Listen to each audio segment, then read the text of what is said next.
Hello, I'm Alex Totaro. And I'm Alex Goldstein.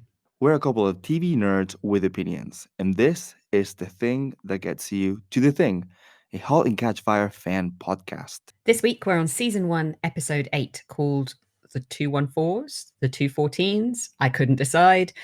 And anyway, we're getting the band back together, all together for the first time, depending on how you're looking at it. By now, we're rewatching the show episode by episode, digging into everything we find interesting plot, character, lighting, direction, costume, you name it. If you're in the UK like us, you'll find the whole thing on Amazon Prime. It's also on a bunch of platforms and other places, so check one of those aggregator sites to find out where it is, where you are. And I promise you won't regret it. I mean, you might, but that would be your fault. Okay, let's get on the road. So, another episode that I loved. Are we on the same page? We are on the same page. I feel like it could have been a less good episode than it actually is in some ways, because it's, they've got 3 episodes left to build this season up to something big, right? So yeah, and we don't know at this point. I don't know if they would have known at this point that they were getting a season 2. So there's lots and lots of work to do, and it's a transitional sort of, okay, let's get into the last phase of this season, let's change things up again, kind of episode. And it could have been, it's funny, I think I like it more knowing it could have been a lot more fillery or a lot more jarring, but actually they handle it so beautifully. And I don't know if that's because it's Cantwell and Rogers writing again, and maybe like this is what they've been trying to build to, this moment where they bring all 4 of their characters that they've built in all these different ways, and different writers have helped them build bits of it. Yeah. And now they're getting to do the first. Now what happens when we put all 4 of them together, and how do all 4, what are the circumstances that bring all 4 of them into that room in that way? And they have so much fun with it. And I really enjoyed it. I really did.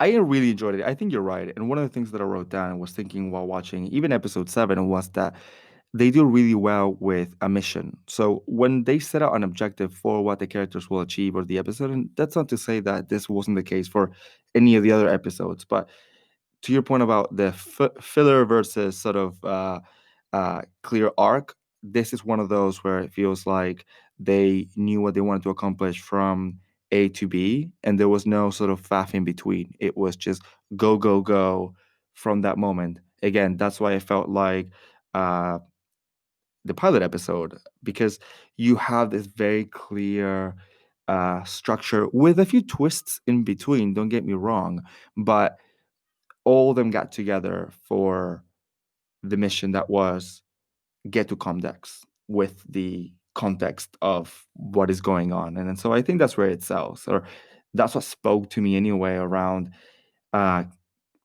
just it being such a joy to watch through the hour, right? I do. And what I really love is that they really enjoyed setting things up and knocking them down in this episode. So literally everything that you think is going to happen in the first 5-10 minutes gets like destroyed by the end of this episode. So, you know, you're set up going into a Gordon who is very he's meditating, he's trying to calm himself down, he's bringing himself back to kind of equilibrium. You've got Joe, who's in full slick confident salesman mode, ready to go to COMDEX and take literally no one with him. You've got, you know, Boz sweeping around the office, being busy and happy.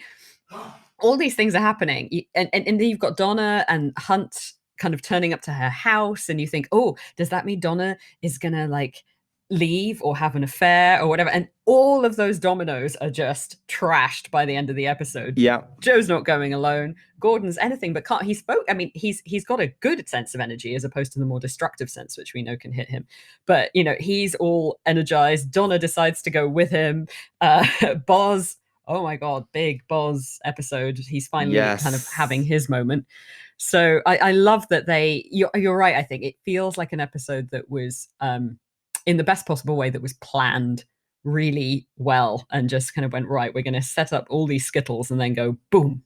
Well, even scenes between Joe and his father, like before, we've gotten little glimpses at potential leads that didn't really lead anywhere. And I'm glad that this episode kind of managed to at least knock them down. To your point, it was like, well, we're setting this up, and then even if we knock it down, to then give them a different challenge we are going to do it. We're not going to wait until the finale, which I'm glad they did. And actually, the next episode is COMDEX. So I am glad that we don't have to wait until the very last episode for this kind of energy to be bringing us forward, because it would be so frustrating for everyone that's been watching to get this sort of build up in an episode just to drop it and then not know if it's going to come back. Absolutely. And I think even with Joe's dad, they've done a little bit of the unexpected because I don't know about you, but I found him way more sympathetic than I thought he was going to be. Well, it's credit to sort of how Joe is written in how those interactions were, because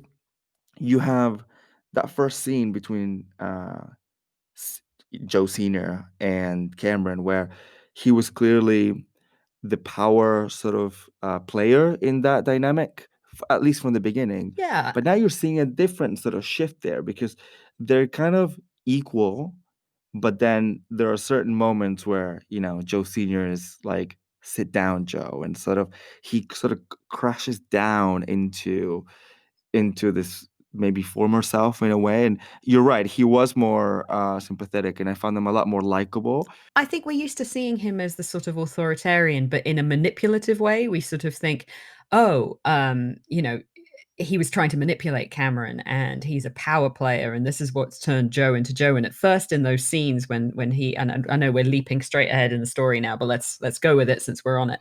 At Yeah. first when they meet and he's demanding that he sits down and he's being very authoritarian and very like, come home, Joe, we'll fix it all, we'll give you anything you want.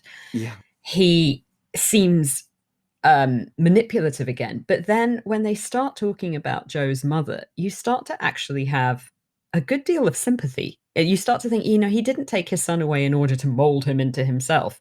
It sounds like his mum just had enormous problems. And whether this guy did the right thing or not by sort of removing Joe from the situation is, a question for much more educated experts than me.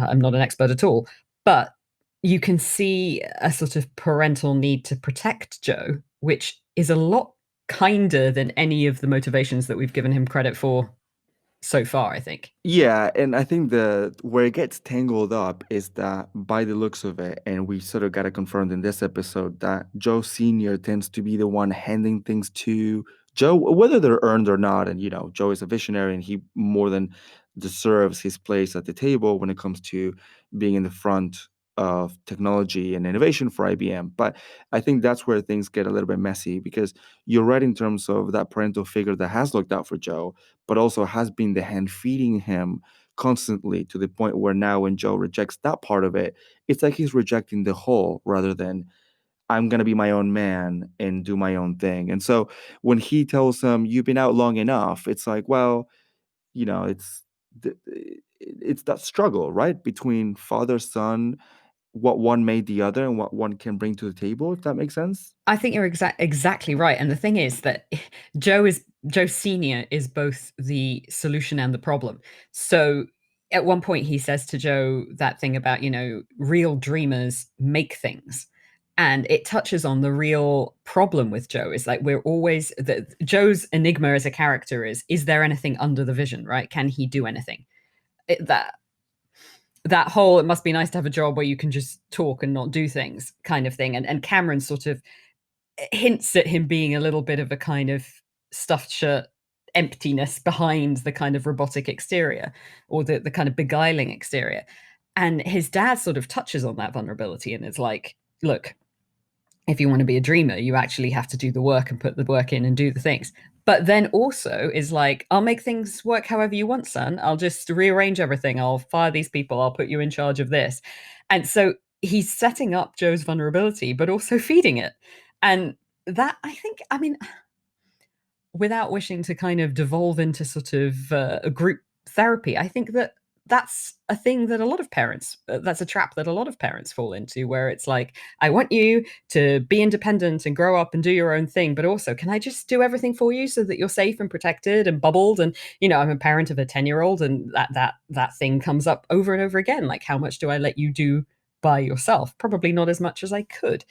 And from that point of view, I actually found Joe Senior, surprisingly, I'm not going to say likable. I don't think he's supposed to be likable, but No, but affecting. fatherly, yeah, fatherly in a way that really shows that he does care for Joe. And then you have the other problem, which is like, okay, Joe, you're gonna fire all of our department just to get you to get your toy out, right? And how do you, and to your point about whether he has anything under the hood in terms of actually doing the thing instead of telling people uh to think about doing the thing. Um, he's just willing to jump ship to something that somebody else is working on. So he doesn't have any rooted um, sentiment or what's the word I'm looking for? Like he doesn't have anything connecting him to the giant. And I think that's where we saw in the last episode and why we found it so interesting that Gordon was the one to bring that name to the table with all the baggage that came with it. Because if Joe is just willing to jump ship to the next thing, does he believe in the current project? I mean, what was the point of all of this, if not for some sort of personal quest to find something that he didn't know he was looking for? Because when he's having that conversation with Joe Sr., and he is asking him, "Where have you been? What have you done?" And Joe is kind of like in this soul searching mission, even though he does say that he sought out Cameron and Gordon for this project. But this is where I think Joe can be very divisive because he is selfish in that regard in bringing everyone along with him, tapping into weak points to an extent, even though he is encouraging people. I mean, Gordon here is a result of that, like 100%, that Oh yeah, energy, that he's pushed drive. on he's pushed on every single button Gordon has, and not all of them are good. Yeah. And so, but he's just kind of been like, oh, he started at the beginning in that very, in that very first episode, in that first sequence of conversations. It was I read your thing. It was amazing. You've got untapped potential here, but also, how dare you talk in a meeting? And I'm going to scream in your face and take your parking spot. He has absolutely sort of, I suppose, gaslit poor Gordon. And I know we're not always the most defensive of Gordon, but this is one of the episodes in which I have liked him the most. And I, seeing the kind of, now that we're ripping open Joe and seeing some of the stuffing and the vulnerability, it's a lot easier to sit back and go, oh, Joe, you're kind of abusive to Gordon. And Yeah. like he can be the worst sometimes. He definitely can be selfish and obnoxious, but I don't think that he deserves this. And I think that you're making all those qualities, like you're definitely contributing to all those qualities being worse than they need to be. I think and we've seen this in the last episode in relation to that relationship with Simon. I think he is being a little bit more earnest. And this is also a sort of a product of that, isn't it? In that very last scene in the last episode when Cameron was like, "Are you gonna get bored of me?" He was like, "I don't know." And this is that sort of again in a way, isn't it? Because in a way, it's Joe saying, "Well, I don't know what I'm doing, and I'm just gonna do it." And he was honest with the guys, which I thought was quite interesting because he could have just packed up and left, and maybe he was planning on that if they hadn't ambushed him in his apartment. Probably. And but this is also an episode that starts with right at the beginning. He tells Cameron he'll miss her, like unprompted.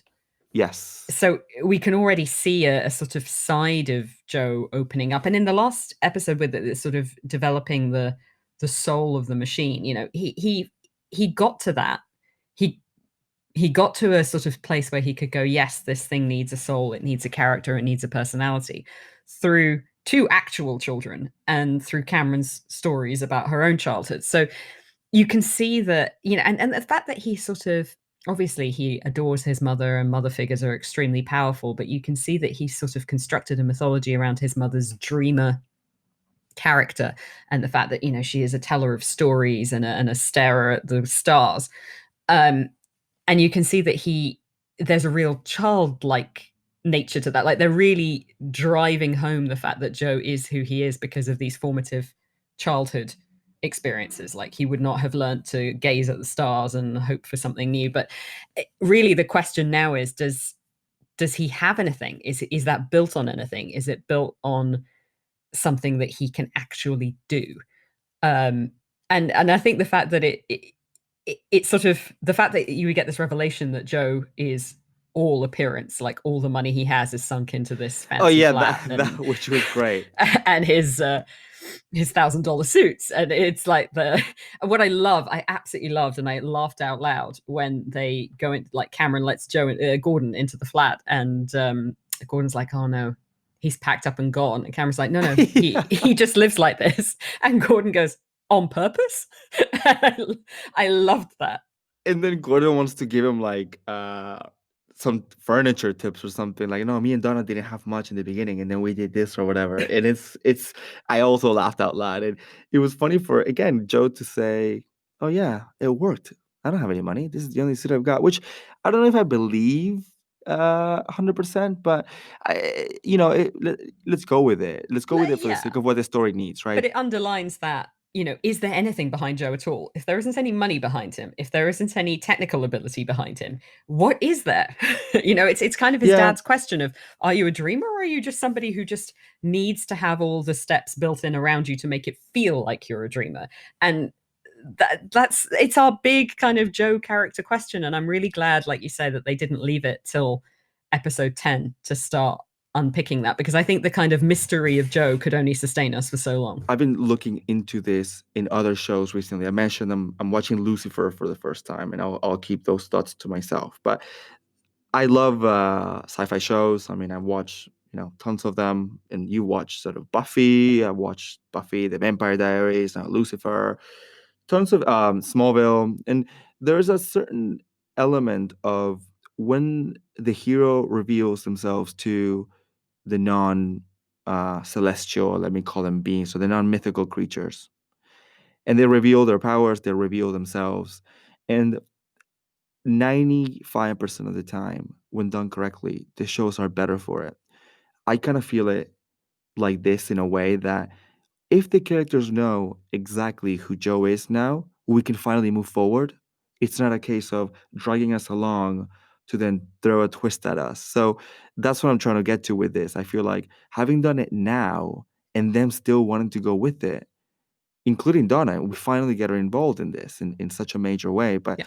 this is where I think now we're gonna put the foot on the gas because we got everything out of the way. We sold the car. We started stripping ourselves of anything but the bare essentials. I mean, the FBI has come in and done that for us, right? Gordon managed to get parts of the machine, and that's it. There's no more Cardiff. For all we know, there's no more support system. There's nothing else. And to kind of go back to that kind of Wizard of Oz analogy that we had in the hurricane episode, Yeah. the curtain's well and truly back now, right? We know exactly who's standing behind it. You know, are they gonna get up in the balloon? Basically, like, is this all going to fall apart? And I guess now is, Spoilers for the Wizard of Oz if you've not yeah, seen it the. only came out in Sorry, like guys. 1939. Don't worry, you have time. Uh, so I guess that is the kind of, I know we dive straight into Joe there, and I think that's a really nice way in, but just to back up a bit and look at the kind of big things and moments that happen in this episode. We do finally get to dig into Joe, but I think this is the episode where we finally crack open Boz. And that was really great. I mean, Yes. we talked about Boz needs his own episode, and I think if he's going to get one in season one, this is it. And it happens so quickly and almost confusingly, to the point where I was like, Yes. "What? Who? When did this happen? When?" Yeah, did I miss an episode? I No, I honestly agree. thought for a second that I jumped ahead. I was like, "Is there the episode where they?" And of course, it all kind of comes out in explanations and conversations afterwards. Yeah. But that whole sequence from Boz coming into his office and finding Nathan there, having that conversation, bursting through to sort of make his inspirational speech to Cameron, and then being arrested. That Well, being whole, aggressive to Cameron in the yeah. first place, right? Oh yeah. Yeah, yeah. Throwing her out of the office and being kind of dramatic and Yeah. and kind of Yeah. deciding, I I don't think, know you. Who are you again? yeah. And you think to yourself, why are you being who what are you doing here? And you realize, of course, later, Yeah, and thank God, because I was disappointed if that was the case, just yeah, because Nathan was around to sort of undo all the sort of relationship building he's done with the team and everyone else, especially absolutely. Cameron, And right? what I loved is that, and this is finally long overdue, the Toby Huss Appreciation Moment, because Here he's you are. wonderful. Oh, he's so good. He's just so good. But what I really love is how aware he is um of Bosworth's own play acting. So in that scene where he sort of starts to where he sees Nathan and then throws out Cameron, he starts to really play up certain personality traits, which you can see it's Boz performing. So he starts saying things like really emphasizing some of the southern terms, like saying bidness and curfy. Yeah. And he really, really plays it up to the point that I was like, at first I was going, I mean, this seems a bit over egging it, Toby, mate. And then I realized it's Boz performing. And I realized how clever it was. And for the first time, like you see his office really in like it's the first time I think since Joe's interview that you see his office in daylight and it doesn't feel cozy. You can see some light through, and by the end of the episode, he's at home with no curtains. Everything is out in the open, and he's sort of sitting in the middle, Absolutely. almost free, Yeah. even though you know that that might not be the All case. that sort of posturing has been stripped away from him. And in it, I mean, it's just such a wonderful, beautifully done performance. And he just plays with Boz's ability to posture and the salesman side of it, and then allows this really quiet, elegant vulnerability when he's in the house with no curtains. And also, you know how I've always said that like Donna and Gordon's house is yellow and green, like these colors that come through from family. And I couldn't help noticing that when Boz is sort of sat in that chair talking to Cameron and they pull the shot back, the walls are yellow and green in there. And it's almost like, It's like it's home. yeah, those are signifiers for family and home. And I don't know why those colors in particular, but it just felt very peaceful and very quiet. And Boz is not a person that we've been really associating with stillness and quiet. He's somebody who's like picking up the phone, nagging at people, being a bit of a dinosaur in meetings, trying to get in there and get to know the developers. Whichever side of him, whether good or bad, he has been a sort of meddler and a busy person. And suddenly he's still, and but it makes sense. It makes sense that he's come to that point and just sort of been kind of reduced down to his most essential parts, but they're good. His instincts are good, and they're so much warmer than the guy that we met in the first episode, who was all like bluster and bad jokes and nonsense. And like, I've never wanted a character. And like, as soon as I realized that he's in serious legal trouble, I'm like, you better not be writing him out because I have just started to get really invested in this guy. So it's like, But somebody frame Nathan. absolutely. And it does lead me to think again, are we supposed to think that Boz orchestrated that beating, or are we supposed to think that Nathan did it? And if Boz did do it, well, the loop to here and the amount that he's been transformed by that whole relationship with three out of the four, because he doesn't know Donna. Um, the way that he's been transformed by knowing Joe, especially, but also Cameron, like that. Suddenly, we're seeing the result of a lot of relationship that's taken place off screen. Those are really good observations. I love the home observation, those colors. The great thing about Boss to me is that from day one, he was just kind of set up to be the not the bad guy, but the naysayer and everything else that was going on around him, right? He was meant to be the sort of, to your point, the dinosaur that just didn't understand what the kids were working on, and so was just there to maybe sign the checks, and that's it. For him to come this far and for us to like him this much, I think it really speaks to what the show is capable of from a character's point of view in terms of growing a character and that in sort of having an arc that's worthwhile. Because Joe, Cameron, Donna, Gordon, maybe not so much Donna, but from day one, if we sort of get who they are, we sort of understand where they could go based on what we're being shown. But Boss, to be honest, and we've said it, I was surprised that he was in the pilot episode. I was surprised at how much screen time he gets from day one because he's not featured anywhere. He's not featured in the show's key art. He's not featured as sort of one of the main He's not, and characters. yet he's in the opening credits. So you know that he's going to be significant in some way. I'm really impressed with what the writers have been able to accomplish with them because I do think that, not talking about later seasons or episodes at all, I do think that he has been that balance that we always talk about, whether that's going to be there. He's just been that balance of screen in a way and in a wider scope than we realize. Well, I mean, obviously, as people who are chatting about the show endlessly, one day the dream is to have, Cantwell and Rogers sit in a chair and ask them all the questions. Tell us. And my big questions from this about Boz are, did they know that they were going to take him on this arc, or was it something that developed a little bit more organically?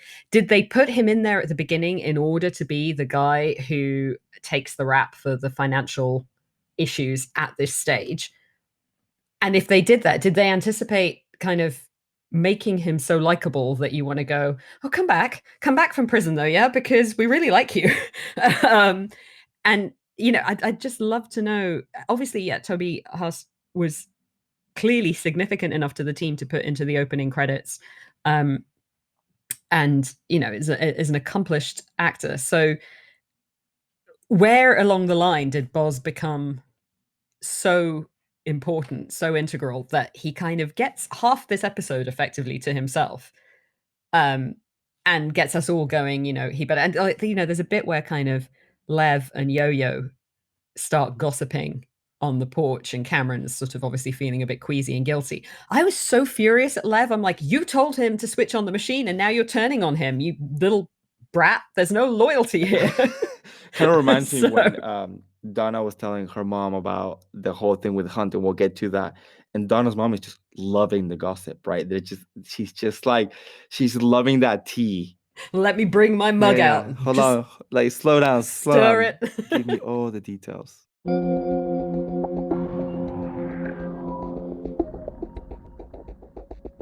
So obviously we've talked about the fact that it's back in the hands of Cantwell and Rogers, which, can I just say, I'm beginning to think in my head is like Rogers and Hammerstein, or just I've partnered them in my head, even though they write separately now, and I think they always did write separately before as well. In my head, they've just become this sort of double act. I like this pair better than some other TV pairs, and I will not talk about Game of Thrones. Yeah. So let's go with that. Indeed. So it's back in their hands writing wise, but we have yet another new director in the director's seat, and it's another woman. It's director Daisy von Schurler Meyer. I think it's Meyer rather than Meyer because it's with an A, but forgive me if it's wrong. So she is combined film and TV background, known for directing and co-writing Party Girl, Parker Posey's vehicle, Madeline, The Guru. She directed both of those as well, a few other things. And then she's done the kind of jobbing TV director thing on things like Mad Men, Mozart in the Jungle, Orange is the New Black, Chuck, which I liked probably more than I should have. And my absolute pandemic lockdown best beloved, Crazy Ex-Girlfriend. She directed That Text Was Not Meant for Josh. So that was my lovely little, oh, hey, I know that one. Nice.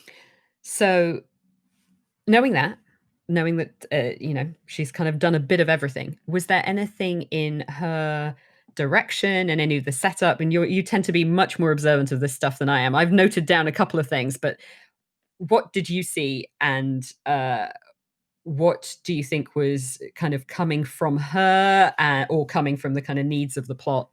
I think there are a few things. The most straightforward to pick out are some of the mirror shots. So we talked about reflections in previous episodes, but this takes it to the next level because we are getting that transparency now. It's not so much all these games. I think that's where the meaning of this camera work comes from at this stage of where we are in the narrative.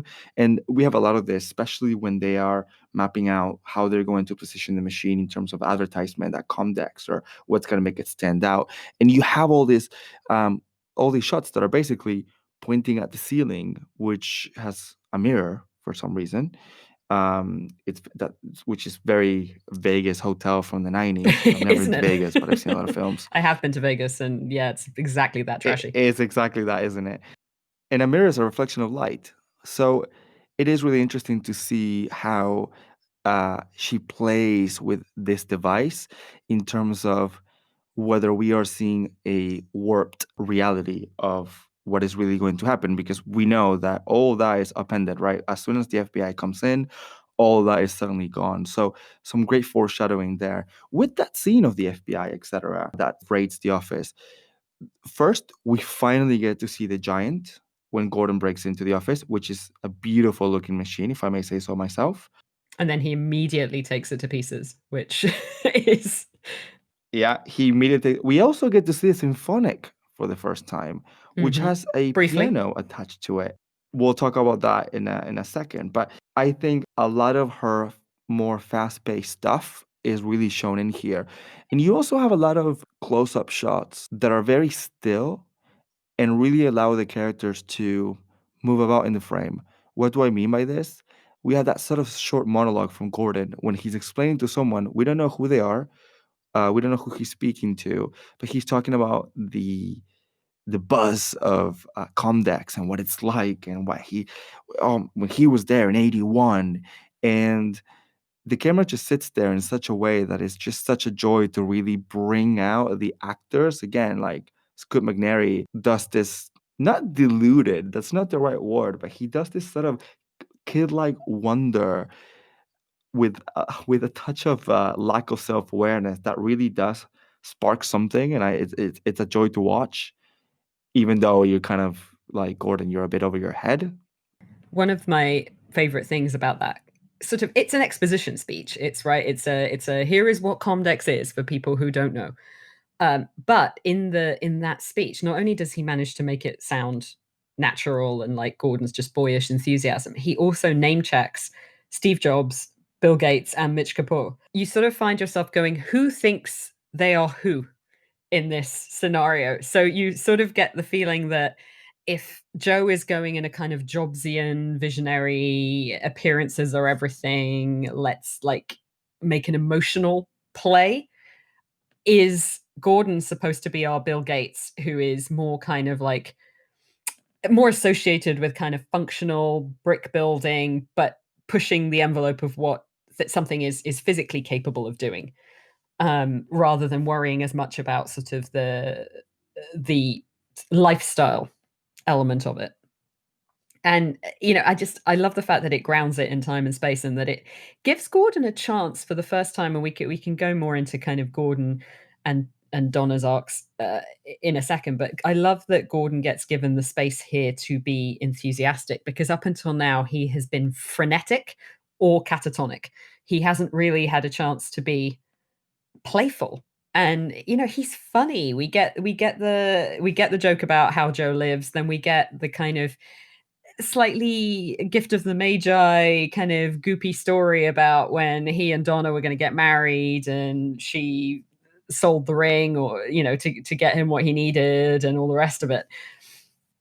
And it's just really nice to finally not just get a crack, kind of a look under Joe's hood, but also see the part of Gordon that Donna talks about when I remember saying that, when she was talking to Hunt and she talks about Gordon with kind of like respect and admiration for the first time, and you're like, oh, that's why you got married. Now you begin to see the reason why they were ever in a relationship, why this pragmatic, slightly beaten down woman who's sort of sitting with her mother going, this kind of thing has been happening since the day we met. You know, you see how she got to this point and why she still might be standing beside him beyond the sunk cost fallacy of, oh, well, I've invested this much time and two kids into this, so I've just got to stay around. You actually see why she might love him and have some passion and enthusiasm for their relationship at some point, because when Gordon is properly enthused about something, not just worried, not just trying to solve a problem, but actually wanting to put some energy and life into it, he's really way more likable.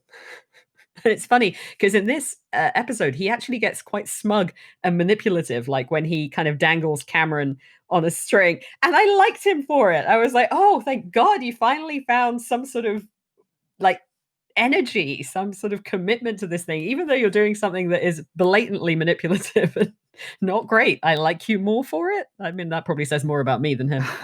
No, yeah, totally. And again, continuing on with the differences between the previous episodes, especially the last one where the camera was hanging over Gordon a lot of the time. Now it's clearly in front of him, right? So he does have that stability. And I think that's the biggest takeaway for me in terms of that camera work. That there seems to be a level of stability, maybe except for some of the FBI scenes where you do get the sort of rush and the editing of the door being breaking open and him taking the machine apart.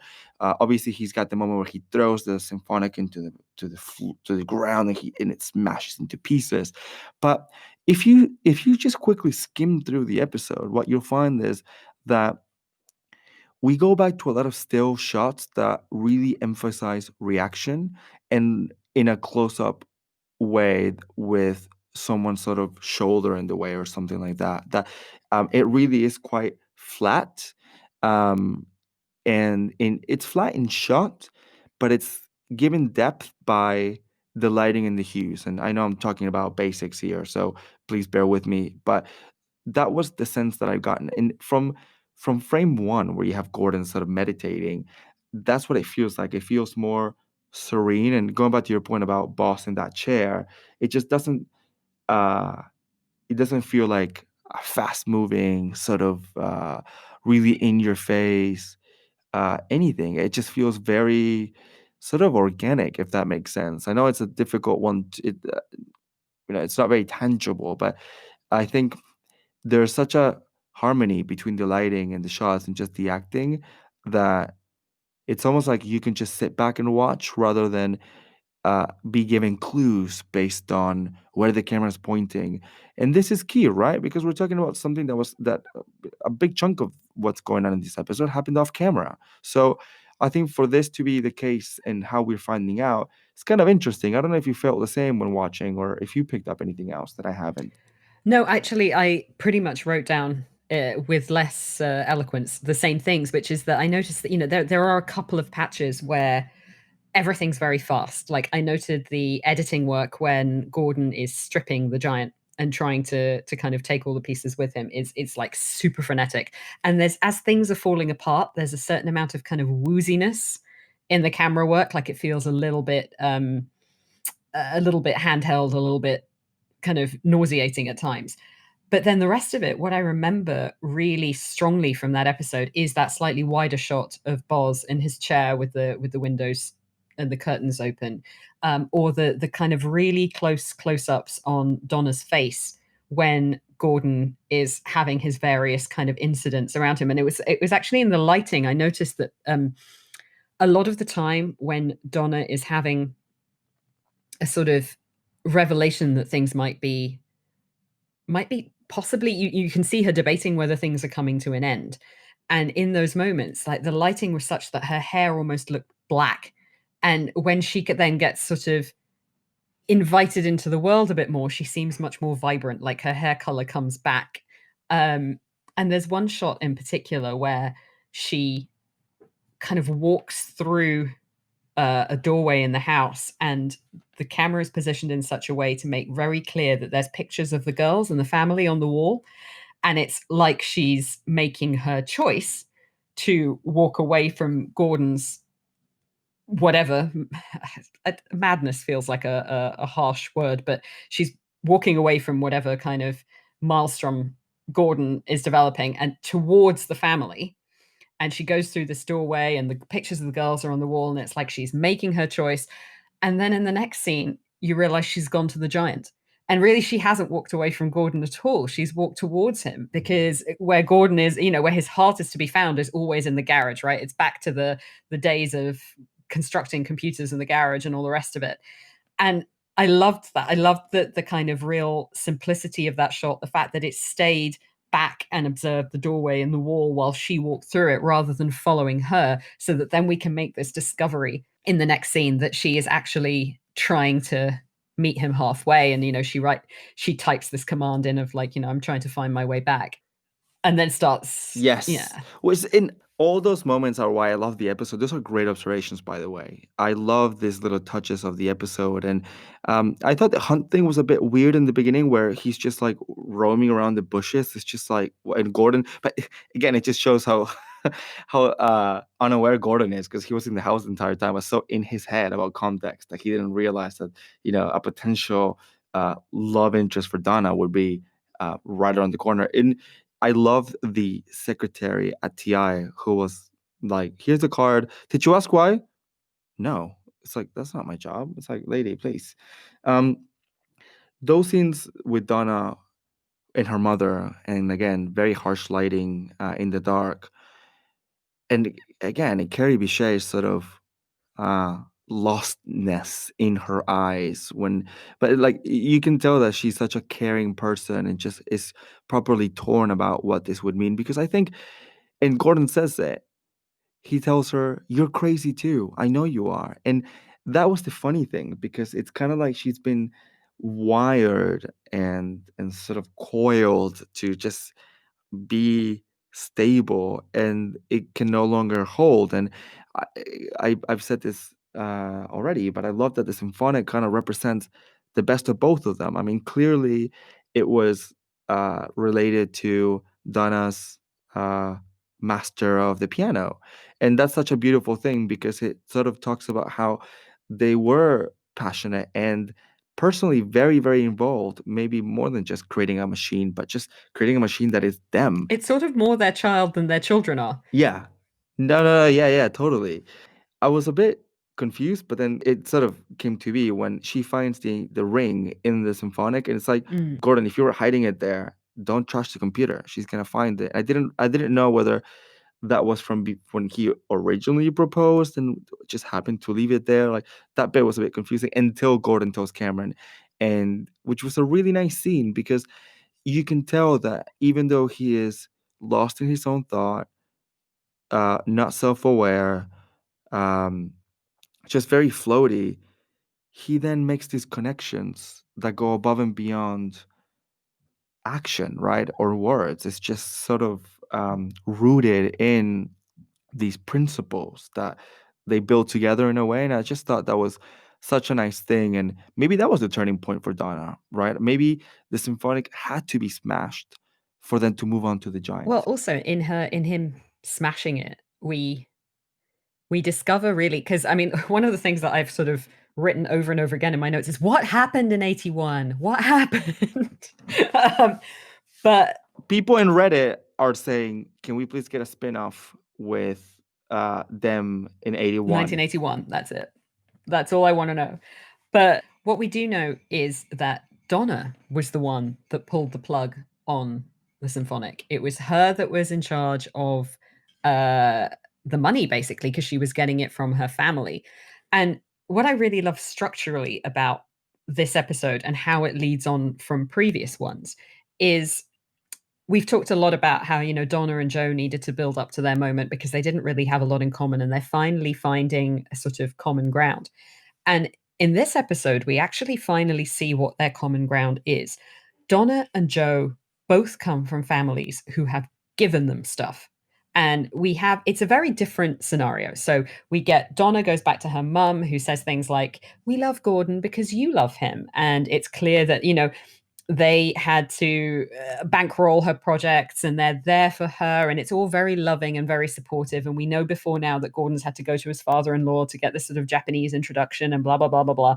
So Donna goes back to family in this episode. She goes back to family and she's like, trying to work out what her next step is. Joe also goes back to family.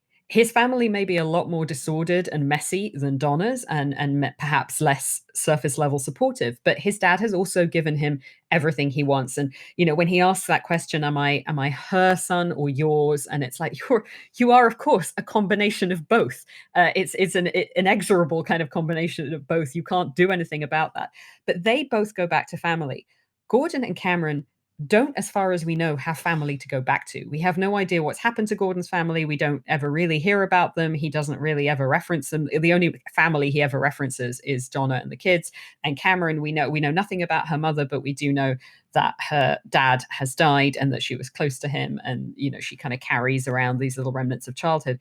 So ultimately, by virtue of the fact that Donna and Joe have kind of gone back to their roots, which is what they know and what they come from, you get the two sort of orphans, the two emotionally homeless people who have never been able to get along, who have never kind of seen eye to eye on anything really, have a very grudging respect for each other's ability to do the job. Gordon actually more respect for Cameron, I think, than the other way around. Um, and finally, we have their moment together. So we've talked before about how the show really likes to kind of stir the pot and match up different characters in different ways. And we are long overdue a Gordon Cameron kind of reckoning of sorts. And this is really an unpredictable way of approaching it as well, because I didn't necessarily see that Gordon would be going to Cameron and being like, you're the person who understands this, you're the person who built this stuff, you get this all. I didn't see him giving her that much credit, and I think it's done in such a beautiful way because they have nothing left but each other. They can't go back to Gordon can go back to Donna, but then he's got to go back to defeat. And Joe Cameron can try and go back to Joe, but Joe will always try to save Joe first. So finally, they're just sort of naturally forced into a confrontation that's long overdue, and I really liked the structural way that happened, and also what it told us about sort of the potential future. So we're coming to the end of a season, which means we've got to set some trails, set some breadcrumb trails for things. And it's like, well, how are Donna and Gordon going to reconcile being the flip side of Joe and Cameron? We never really saw Gordon as the flip side of Cameron, but he sort of emotionally he is to Donna what Cameron is to Joe, which says really interesting things about Donna, who we haven't seen. We know that there's so much more potential there that we haven't tapped yet. We've established that over several episodes. There's professional potential, there's personal potential. We know it's there. And then, what does that say about how disruptive Gordon is going to be in the future, and whether or not that's going to be productive disruption? Because we also know that, his vision of computing is very different from Cameron's, and from the benefit of being in 2020, and it's maybe the only benefit of being in 2020, we know that Cameron's vision is going to be the one that leads in the next 20 to 40 years. So I just thought it was structurally incredibly interesting. I love the episode. Yeah. That's the short way of saying what I just waffled for 10 minutes to say. No, you know, what else can I add? I mean, you're totally on point. I think all these things coming together again and not being a season finale is truly remarkable, because otherwise this could have been a season finale easily, right? It could have been something where you set up all these breadcrumbs, you set up this cliffhanger, you don't know what COMDEX will be like, if they'll even get there. You're setting up you're hitting the reset button essentially. You're sort of stripping them of everything, just a machine which they've sort of illegally acquired, but Gordon found a loophole. Great. No money, no kids, no team, no Cardiff, no boss.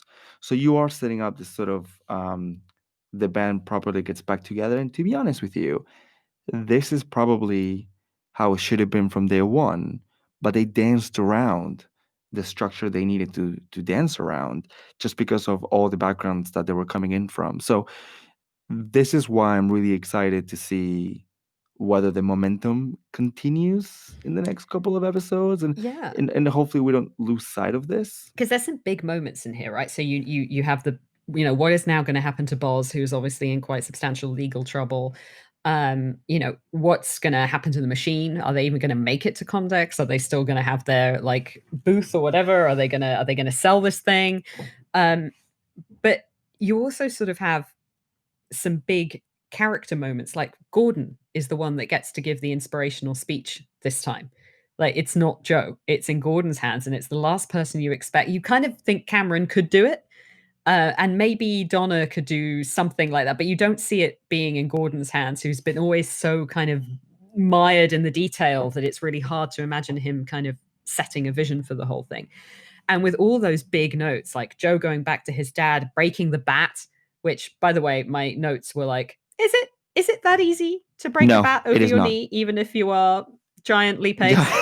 Lee Pace appreciation moment for breaking the bat. I mean, I was impressed. Ding. I've done taekwondo. I could barely break the little wooden panel. So well done. They've got all these massive, like, gigantic emotional moments and big changes, and then you're like, wait, there are 2 more I know. episodes? How are they not going to screw this up? I would really make a mess of this. I love that Barry comes back in this episode as a friend to Boss. Again, we're not forgetting about Barry, even though they were like, "Is this who you want as your lawyer?" Oh god. And I mean, I love that, they pick up. One of the things I really like about the show is that no one is introduced for no reason. True. So, you know, you have even down to Joe's secretary, who is there mostly in order for people like Gordon to have somebody to yell at when Joe is unavailable. But also, the creepy neighbor is back, right? The creepy neighbor Yeah. makes a brief appearance, like the guy who used to work at Cardiff and who then like came in and had that sort of incident with Cameron. Like, no one is ever completely wasted in this program. Even the fact that, I think we've seen Hunt's secretary before as well, and she has that kind of awkward exchange with Donna to tell her that Hunt has basically packed up and run off into the night, which happening right after he had a look at the computer plans and had this whole incident in Lubbock and turned up on her doorstep. And like, when he turns up like that, I was like, oh, it's like the opposite of Joe in the Storm. You've got Joe in the Storm, who is muddy and transformed and whatever, and then you've got Hunt in the sprinkler, and he's Yeah. just like, he's not measuring up to that. No one can measure up to that. Oh, well, quite. But there's this whole kind of little bits of like, where the hell has Hunt gone? But what I absolutely loved about that scene, and again, it's in the little tiny details that I enjoy so much. Hunt's left, and the secretary hands her the office card, and it's all signed in the different signatures. And didn't you just have that moment that you remembered, like every birthday and every leaving do and every event at an office ever, where you get the card and it's like the office hot potato, and the object of it is to get it off your desk as fast as you possibly can, because like you do not want to be stuck with the bloody card. And I love that little note of like absolutely mundane process in the middle of all this drama and vision and excitement. It was just like, Yeah. We've all been yeah, it there. was just a lovely little like relatable moment in the middle of all this ridiculousness. And I really enjoyed that. It made me laugh. I was actually surprised how funny this episode is.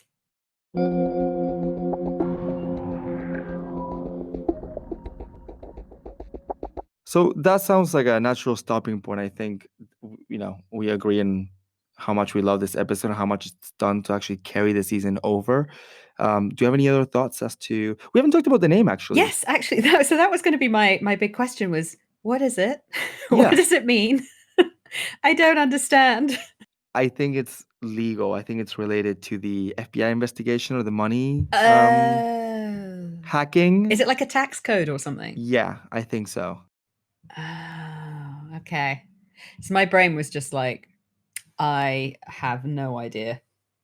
I didn't even try to guess. Sometimes they make them really easy for us, and other times they don't. And there's a couple of episode names coming up, which it'll be fun to figure out where Do you they're mean the from. next one, which is Uphelia, which I really like saying, even though I'm not entirely sure I'm saying it correctly? I I don't know why I can only imagine. You can't see me just cheating, but like just Cameron going like up yours type situation. I mean, it's a phrase I've heard before. I have had to look it up, but we can discuss that next week. But yeah, it's an interesting Something to one. look forward to, guys. It's an interesting one. So speaking of next week, I think we definitely have some thank yous in order. So far, at the time of recording, we have a little over 600 downloads now. We've got our first 5-star ratings and 5-star reviews on Apple Podcasts, which we are hugely grateful for, because even though neither of us actually uses an iPhone, we know that lots and lots of people find their podcasts on Apple. We know that it makes a difference to the whole Apple recommendation hoojama Algorithm. I hate that word, but yeah, we know it makes a difference to the Apple bias if people like us on there. So we bias. I don't have any problem with Apple. I have, in fact, had an iPhone for many years. I just finally got bored of it. But thank you. It makes a real difference to us when you rate and review and subscribe, and also makes us feel like, this we were going to do this regardless of lockdown. Lockdown just kind of pushed us into doing it a little bit faster. Yeah. But it's really nice to feel like we're not shouting into the void. I also know from personal experience that sometimes when you are locked down and working, it's actually harder to listen to podcasts than it was before because people aren't going on their normal commuting journeys and things like that. So, all those times when people would usually listen. So, if you are taking an hour and 15 minutes or however long our average episode is to actually listen to some or all of any of them, it's hugely appreciated. And thank you for letting us into your ears. Yeah, thank you so much. And actually, some of the great feedback from Facebook groups and Reddits, and we know it's a difficult one to get into if you've not seen the show, but I am so impressed at those of you that have stayed along with us and really just wanted more about the show because you love it as much as we do. And I'm so comfortable with that being the case in terms of if all we're doing is speaking to you, the hardcore fan, then I'm happy with that because I think from what I've seen, it's such a great community online, which is very fitting. So thank you guys so much. We are nearly done with the season. We'll be doing a season wrap up as well. And I'm looking forward to seeing how we evolve. So thank you so much, and we'll catch you on the next one.